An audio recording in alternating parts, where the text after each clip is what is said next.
जय हिंद भाइयों। श्रीमद् भगवद गीता का सहारा और साथ सहयोग इसलिए ले रहा हूँ, मेरा उद्देश्य बहुत बड़ा है और मुझे कोई ज्ञानी सिद्ध होना या अपने आप को कोई बहुत बड़ा विद्वान दिखाने का उद्देश्य नहीं है। लेकिन कोई मुझे ज्ञानी कहे ये मुझे बर्दाश्त भी नहीं है, क्योंकि मैं किसी से मांग के नहीं खाता और ना ही इस चैनल का उद्देश्य बहुत बड़ा धन अर्जित करना ही है। अन्यथा अब तक तो मेरे ख्याल से अब तक बहुत कुछ हो गया होता। और श्रीमद् भगवद गीता के ज़रिए बहुत कुछ काम मुझे करना है। इन अज्ञानियों की जो मनमाना पूजा करवा रहे हैं, हम लोग कल अभी अयोध्या से होकर आए, वहाँ पर आंवले की पूजा हो रही है। धिक्कार है ऐसे मनुष्य समाज पढ़े लिखे लोगों का जो सब नाश करने पर लगे हुए हैं, और वो स्वयं के भी शत्रु हैं और आने वाले पीढ़ी के शत्रु तो हैं ही, उसमें कोई दो राय नहीं। श्रीमद् भगवद गीता अध्याय 11 से अब शुरू करेंगे। 10 तक पहले ख़त्म कर चुके थे हम लोग।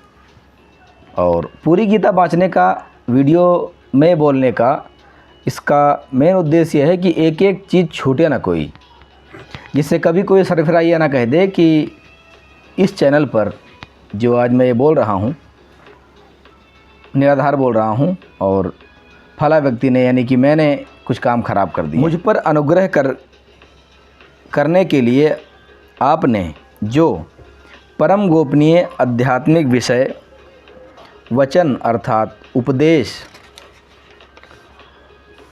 कहा, उससे मेरा यह अज्ञान नष्ट हो गया है। क्योंकि हे कमल नेत्र, मैंने आपसे भूतों की उत्पत्ति और प्रलय विस्तार पूर्वक सुने हैं तथा आपकी अविनाशी महिमा भी सुनी है। हे परमेश्वर, आप अपने को जैसा कहते हैं यह ठीक वैसा ही है, परंतु हे पुरुषोत्तम, आपके ज्ञान, ऐश्वर्य, शक्ति, बल,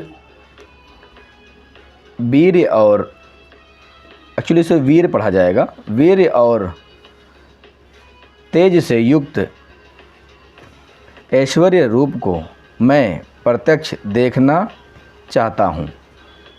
हे प्रभु, यदि मेरे द्वारा आपका वह रूप देखा जाना शक्य है, ऐसा आप मानते हैं, तो हे योगेश्वर, आप अपने उस अविनाशी स्वरूप का मुझे दर्शन कराइए। हे पार्थ, अब तू अर्जुन के अनुग्रह करने पर इस प्रकार अर्जुन के प्रार्थना करने पर श्री भगवान बोले, हे पार्थ, अब तू मेरे नाना प्रकार के और नाना वर्ण तथा नाना आकृति वाले अलौकिक रूपों को देख। हे भरतवंशी अर्जुन, मुझ में आदित्यों के अर्थात आदिति के 12 अर्थात 12 पुत्रों को, 8 वसुओं को, 11 रुद्रों को, दोनों अश्विनी कुमारों को और 49 महारुद्रगणों को देख तथा और भी बहुत से पहले ना देखे हुए आश्चर्यमय रूप को देख। और हे अर्जुन, अब इस मेरे शरीर में एक जगह स्थित चराचर सहित संपूर्ण जगत को देख तथा और भी जो कुछ देखना चाहता हो सो देख, परंतु मुझको तू इन अपने प्रकृति नेत्रों द्वारा देखने में निसंदेह समर्थ नहीं है। इससे मैं तुझे दिव्य अर्थात अलौकिक चक्षु देता हूँ। यानी कि दिव्य दृष्टि तुम्हें देता हूँ, कहने का मतलब ये था, जिससे चक्षु लिखा है इस पे श्रु, उससे तू मेरी ईश्वरीय योग शक्ति को देख। हे राजन, महायोगेश्वर और सब पापों के नाश करने वाले भगवान ने इस प्रकार कहकर उसके पश्चात अर्जुन को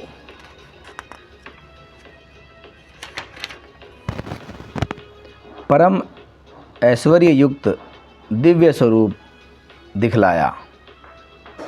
अब इसमें श्लोक 10-11 दोनों का ही एक साथ है। अध्याय 11 में अनेक मुख और नेत्रों से युक्त अनेक अद्भुत दर्शन लोक वाले बहुत से दिव्य भूषणों से युक्त और बहुत से दिव्य शस्त्रों को हाथों में उठाए हुए, दिव्य माला और वस्त्रों को धारण किए हुए, दिव्य गंध का सारे शरीर पे लेप किए हुए, सब प्रकार के आश्चर्यों से युक्त, सीमा रहित और सब ओर मुख किए हुए विराट रूप परम देव परमेश्वर को अर्जुन देखा।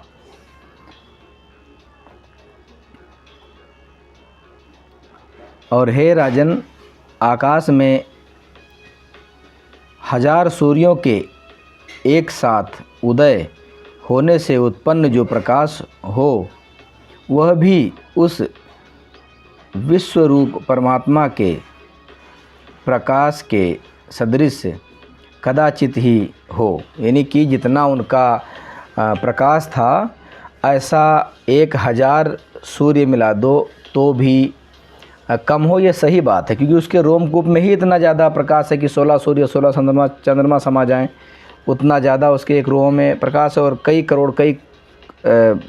करोड़ सूर्य चंद्रमा समा जाएं, इतना प्रकाश एक रोमकूप में हो, ऐसा पूर्ण परमात्मा के शरीर से प्रकाश निकलता है, ऐसा गुरुदेव ने बताया हमारे। उसके अंतर वह आश्चर्य से चकित और पुलकित शरीर अर्जुन प्रकाश में विश्वरूप परमात्मा को श्रद्धा भक्ति सहित सिर से प्रणाम करके हाथ जोड़कर बोला, हे देव, मैं आपके शरीर में संपूर्ण देवताओं को तथा अनेक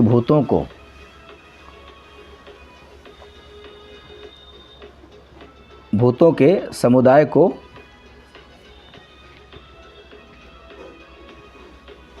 कमल के आसन पर विराजित ब्रह्मा को,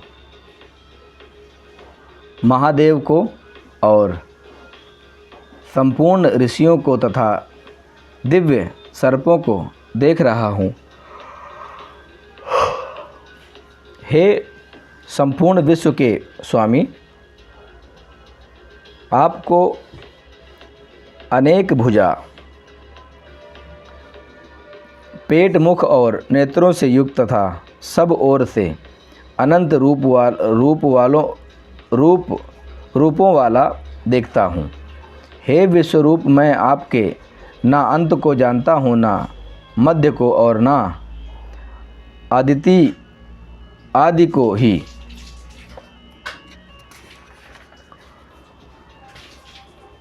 आपको मैं मुकुट युक्त, गदा युक्त और चक्र युक्त तथा सब ओर से प्रकाशमान तेज के पुंज, प्रज्वलित अग्नि और सूर्य के सदृश ज्योति युक्त, कठिनता से देखे जाने योग्य और सब ओर से प्रेमय स्वरूप देखता हूँ। आप ही जानने योग्य परम अक्षर अर्थात परब्रह्म परमात्मा हैं।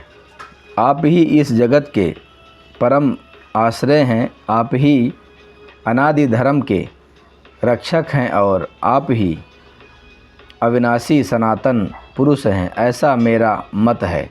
अर्जुन अपने मत को बता रहे हैं कि ये मैं मानता हूँ, आपके इस भयानक ये कुकर्म वाले जो ये अवर्णनीय रूप हैं आपके, इसको ये देखने के बाद में मुझे ऐसा लग रहा है कि आप इस प्रकार से हो, सर्वे सर्वा हो।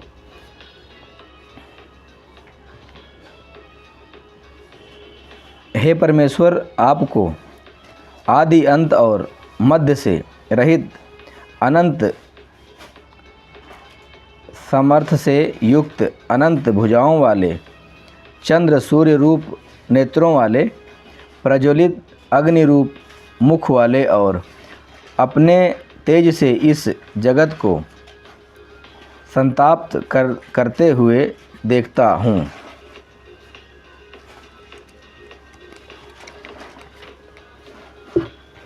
हे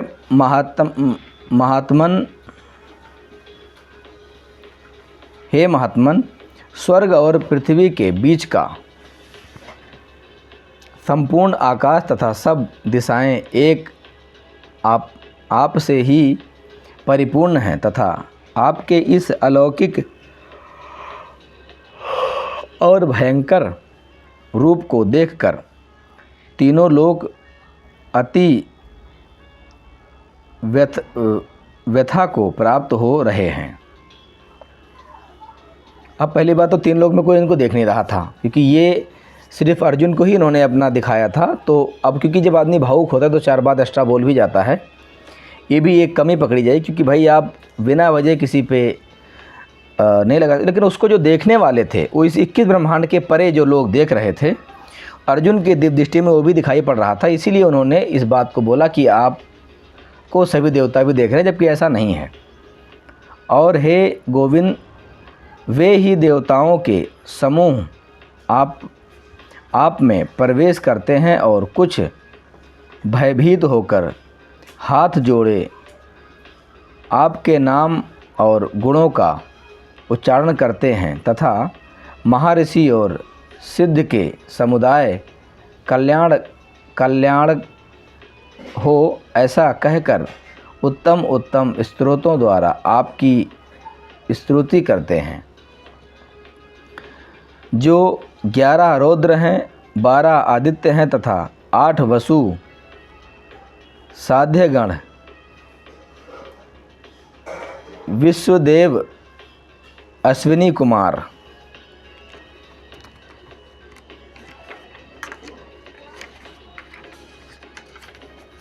तथा मरुदगण और पितरों का समुदाय तथा गंधर्व, यक्ष, राक्षस और सिद्ध के समुदाय हैं, वे सब ही विस्मित होकर आपको देखते हैं।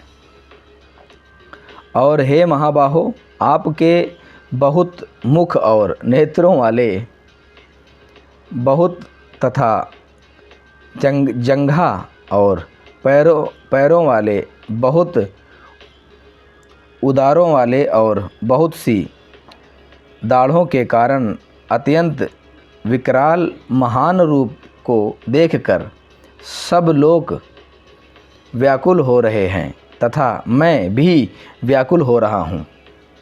क्योंकि हे विष्णु,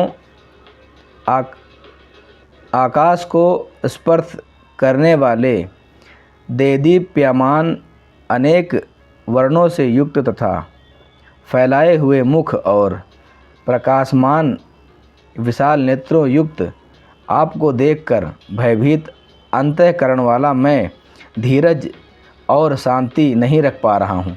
अब उनको तो लगा था कि ये भगवान विष्णु ही हैं जो हमें अपना कोई रूप दिखा रहे हैं, कोई वो कर रहे हैं, जिससे कि उनको भगवान विष्णु लग रहे थे वो, क्योंकि वो उन्हीं के नाम से जानते ही थे। लेकिन ऐसा नहीं है, क्योंकि जिसकी जितनी बुद्धि जहाँ तक जाएगी वो उतना ही करेगा, और इसी हिसाब किताब से वो अपना जितना उनको जैसा बखान करते बना था उन्होंने वैसा किया था। और अब इसी पे हम इसको रोक देते हैं। अध्याय 11 के श्लोक 24 तक।